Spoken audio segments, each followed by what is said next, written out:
belajar yang benar-benar belajar itu kayak gimana sih? Yang serius, benar, apa lagi?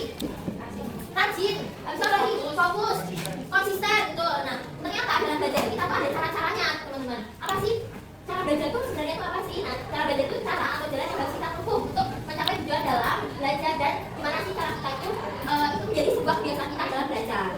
Nah, itu. Jadi ternyata belajar itu adalah suatu kebiasaan yang harus kita tanam dalam diri kita karena hidup ini penuh pelajaran, betul?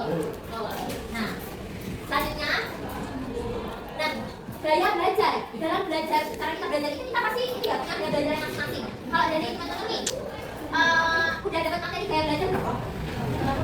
Oke, kan tadi ada yang udah. Gaya belajar apa aja sih? Mau tanya apa aja gaya belajar? Visual, apa lagi? Estetik, apa? Auditory, itu. Nah, ternyata gaya belajar itu metode yang semua orang sebenarnya kita punya guys, teman apa? Gaya belajar itu.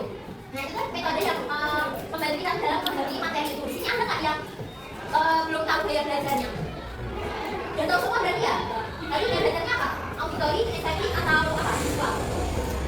Auditory berarti bisa mendengar, menonton video, menonton TV ya. Terus ini ada yang estetik nggak? Nggak ada. Terus apa lagi? Visual di sini. Oke, ada 2 orang. Yang lain apa dong? Yang lain estetik, auditory. Oke. Berarti kebanyakan di sini udah tahu ya gaya belajarnya itu apa aja ya. Oke, sekarang itu.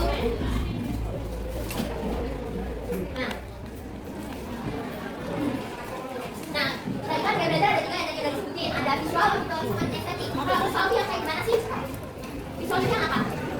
Melihat, yang lagi mendengar, melihat sambil mendengar ya sama. Apa lagi?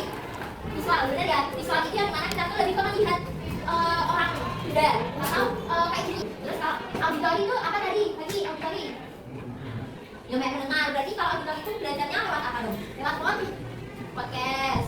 Terus lewat video-video YouTube. Nah, terus selanjutnya kinestetik. Kalau kinestetik itu apa? Gerak-gerak. Apa lagi? Jalan-jalan. Kalau gerak-gerak dan jalan-jalan itu berarti termasuk dalam apa? Praktek. Nah, kalian punya gaya belajar kinestetik itu, dia itu lebih belajar ke praktiknya daripada mendengar atau lewat apa melihat gitu. Nah, dan kalian tahu nggak sih? Ternyata kalau yang gaya belajar auditory itu, dia itu lebih sensitif terhadap suara-suara berisik. Di sini ada kayak gitu nggak? Kalau belajar itu harus diam aja. Ada tuh Kalisa, coba lagi Rem sama Kalisa. Ada, berarti dia bisa kayak yang praktek dia kayak olahraga, kayak gitu. Nah, terus selanjutnya, cara belajar efektif itu gimana sih? Dari ibu itu akan nyampaikan ada beberapa cara belajar efektif. Yang pertama, membuat jadwal belajar yang teratur. Nah, di sini kan biasanya kita kasih PR ya, sering kasih PR nggak sama guru atau bapak guru? Jarang, tapi pernah ya. Tuh. Oke, tidak apa ya, itu sama saya membuat jadwal belajar yang teratur. Terus aktif belajar dan memahami materi. Di sini ada yang suka baca materi setelah dibawakan oleh ibu atau bapak guru di rumah. Baca materi, ada yang pernah baca materi pas pulang gitu. Bisa. Kemudian ada membuat catatan yang rapi. Di sini catatannya yang rapi siapa? Selain Bagas siapa yang sering mencatat? Ica, Toku, terus catatannya rapi berarti Kalista. Siapa lagi? Hagi.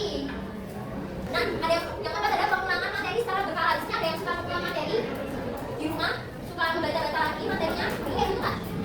Ya, kayak gitu. Oke. Selain Hagi siapa yang suka mengulang materi di rumah, yang suka membaca-baca catatannya? Kalista. Yang belakang, Tika kayak gitu Amin. Ya. Apa? Ya, betul. Mengulang materi di rumah. Nah, terus ada disiplin dalam menjalankan tugas di sini. Yang belum mengumpulkan ini nanti dikumpulkan ya, karena itu salah satu contoh dalam disiplin. Gak hanya tugas-tugas aja, tapi PR juga dikerjain. Nah, siapa yang di sini pernah nggak kerjain PR? Tidak. Selain tiga siapa lagi? Dadan. Udah jalan ya? Diana. Terus gimana lagi? Kenapa harus PR tuh? Lupa. Tapi juga manusia tuh. Lupa.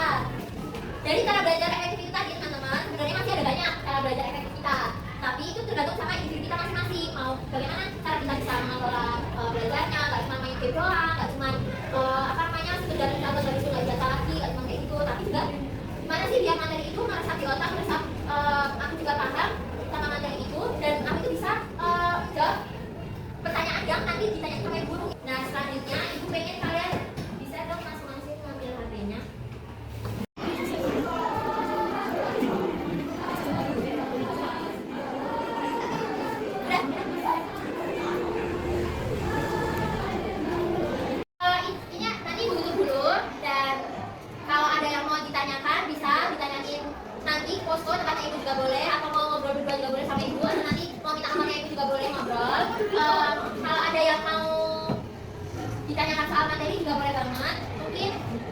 dari Ibu. Kurang lebih mohon maaf. Mohon maaf kalau misalnya Ibu banyak banget salahnya di kelas ini, banyak salah ngomong atau sering mengganggu kalian. Ibu mohon maafnya. Sekian dari Ibu. Wassalamualaikum warahmatullahi wabarakatuh. Waalaikumsalam warahmatullahi wabarakatuh.